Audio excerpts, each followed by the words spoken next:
what's up? So this is kind of an elaboration on the I'm a virgin video. Just to clear some things up, the video was not about any religious, I guess you can say, position. I was basically answering the girl's question when she was like, she wants to fit in and only lose her virginity because of her friends and because of being cool. That was the whole point. So when I was saying keep it until you can't keep it no more, meaning save it until you are ready. I don't care if you ready at 15, you ready at 55. Keep it until you ready. Don't let any man tell you that it's cool to be having sex when you don't want to have it. So that was the point of that video. To elaborate a little bit on that and include sex in college and everything like that. So I guess it kind of relates back to me. I was, let's say, under 18 when I lost my virginity, and the thing with that, especially going to college, and I wasn't even in college, of course, when that happened. When you tell people you're a virgin, it's not always a safe thing, especially in college, to go around saying, hey, I'm a virgin, hey, I'm a virgin, check me out, I'm a virgin. And sometimes it's kind of funny because you see different shows about this with girls, or I think it was a show called The 23-Year-Old Version of whatever that show was called, and the first thing on the date they would say, I'm a virgin. It's kind of like, okay, although you're a virgin does not mean you're innocent. Just because you haven't gave it up don't mean you're innocent. It's other things you can do as a virgin that doesn't include intercourse, okay? So let me put that out there. Turn the tables real quick. I feel like sometimes when girls will tell a dude she's a virgin, is if sometimes, not saying this is all the time, but sometimes dudes will get the impression of that you are maybe trying to, I don't know, asking them to be the first. I know it sounds kind of weird, but it happens all the time. You know, girls will just be like, hey, I'm a virgin, and the dude's kind of freaking out like, what the hell, like, hold on, yeah, about that. And sometimes dudes will leave because of that, and then sometimes you will tell a dude you're a virgin, and they be quick to see if they could be the first one to be that first for you. I know when I was, you know, I didn't go around telling people that. We go around telling everybody that, because I don't know, that's why it's kind of funny how girls would just be open with it.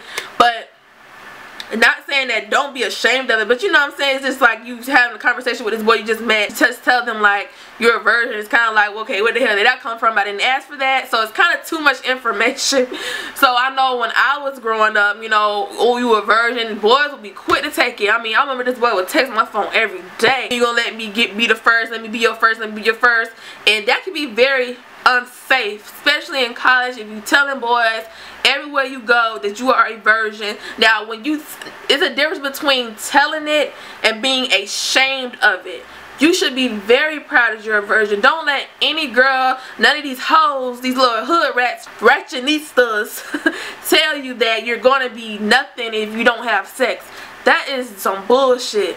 Be proud of it, but be safe at the same time. Because there's so many stories of girls, not saying they were virgins, but girls get raped all the time. Girls get molested all the time. Girls get taken advantage of all the time. So telling the wrong person you're a virgin could be a thrill to him, and he's not going to leave you alone until he can take it from you. So make sure with anything you do, make sure you be safe with it. Make sure you don't go anywhere with boys. I don't care where it is. Well, trust me, I done some stupid stuff. It was a situation where I met this boy, and actually my roommate at the time, my freshman year, she met these boys, and I don't know what's up with females and nice cars, but if you got a nice car, or she about to back it up on you and give it to you all night because your car got rims, you know how it be. So she was so excited that this boy had a nice car, and she was telling me about his friend, and the friend lied to me, basically was saying how he was a preschool teacher, he got his AA degree already, he was going to FSU to get his master's in something, just lying. And I noticed every time I seen this boy, he had alcohol on him. Like every time I seen him, he was so calm though, like calm, chill. You would think nothing was wrong with this boy. Every time I seen him, like outside of whatever we didn't meet, like in the daytime, if I seen him maybe at Walmart, yeah, some strange place, he was drunk. You can smell it on him. So this one particular day, you know, my friends, it was two of my friends, they wanted to go to this so-called pool party. And I will say honestly, I'm a very cautious person. I panic all the time. I'm very paranoid. I'm a paranoid person. So I was thinking like, nah, y'all, that's not go. You know, they always say I'm the mediator. I'm always trying to do the right thing. So I'm like, no, y'all, let's not go to this party, you guys. Oh, let's not go. They're gonna, what if you don't know these guys? So they're like, Adria, come on. I mean, you already met him. He like you, girl. They ain't gonna do that to us. So of course I fell for it and I went to the party. So we got there. There were two boys. One boy had dreads and a nice charger, and his other friend, it was two other boys, a boy who liked me, and then his homeboy. Now let me add also, this boy was obsessed with me. I'm talking about, I didn't even know him like that. He yelling across the set, he loved me, where I'm going, you better bring your ass over here, give me a kiss, why don't you love me? I mean, he was crazy, and my dumb ass still got in a car. I'm in the back seat with a razor, right? I took a yeah, don't fuck me. I had a razor on me. This little small razor. I had one in my bra, one in my shoe, and I think I had a little one in my purse. I had 3 razors on me. And woo, and so he's in the passenger seat. His homeboy was driving. Now once again, like I said, he was very drunk. He was drinking some Hennessy, very drunk, and he kept turning around touching me. Like, he kept touching me. I kept saying, stop touching me. He said, what you gonna do about it? Like, just crazy. And his homie was like, man, just chill, man, just chill. Now, his friend was calm, though. He might have been high, too. He's swerving in the lane. I'm like, oh, my God, we gonna die. So, I didn't know what was going on. And I ended up texting every street we turned on. I was texting it, writing in my phone. I was gonna forward to all my friends. Like, I think like that. And I may be weird doing that, but you never know. So maybe what I'm saying can help you if you end up in that situation. I text every street corner I was turning on. Everywhere we went, I wrote it down. Everywhere we turned, I wrote it down. And I forgot to mention, before that we met these boys on campus before we went, and I think we ended up stopping at a gas station before we got to the house, and I seen the same boys, and I was like, hey, we going to a pool party, y'all should come. They was like, oh, for real? Where it said, I said, you can follow us, not knowing that there was gonna be a problem. So we got to the house. The boys we from campus that we seen at the gas station, they ended up following us to their house, because I thought it was a regular old pool party. We get there, the boys get upset, like, who these niggas is following us? This is a private party. We didn't ask for all this other shit. So they about to fight. The crazy boy getting mad, yelling at me, trying to grab me. My roommate, who was so into going, she started crying, screaming, and she started running up the street because he started throwing shit.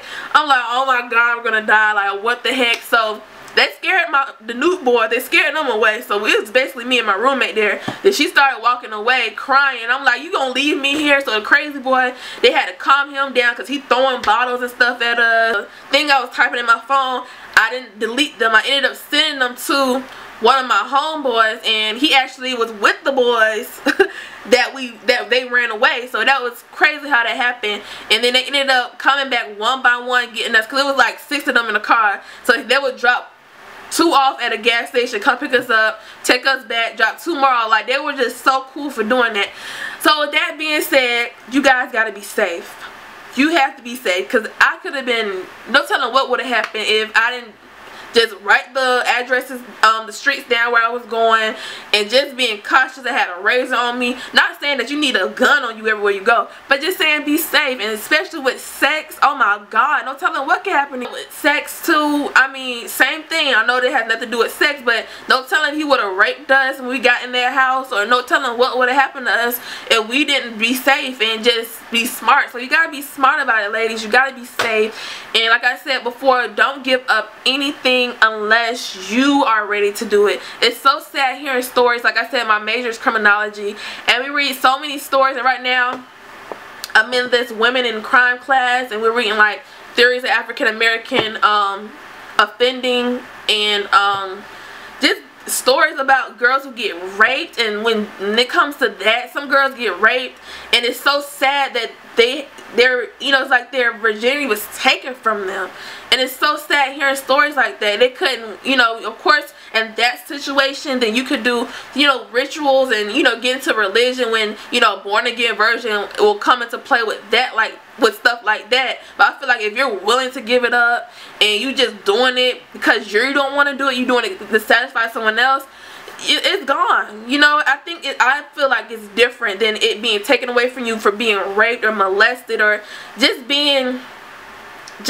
getting it taken from you. It's so different than just doing it because it's cool. Now, a lot of times girls give it up to the wrong person all the time. They just like, oh my God, why didn't I wait? Now, something like that, like I said, I don't want to get into religion. This is completely just realistic thinking right now. You got to think about that. Once it's gone, it's gone. Don't fall for it. Don't fall for these fraternities out here. Not saying that I never was tried by a fraternity, but girls, it happens all the time. They get in their ear saying, hey, you'll be cool if you do it with me. Let me run a train on you, and you just think it's the coolest thing in the world, but you would definitely regret it. So that's just a little story about sex and trouble in college. And be safe, you guys. College is very fun, but you got to be safe at the same time. So I hope that helped you guys, and I'll holler at y'all later.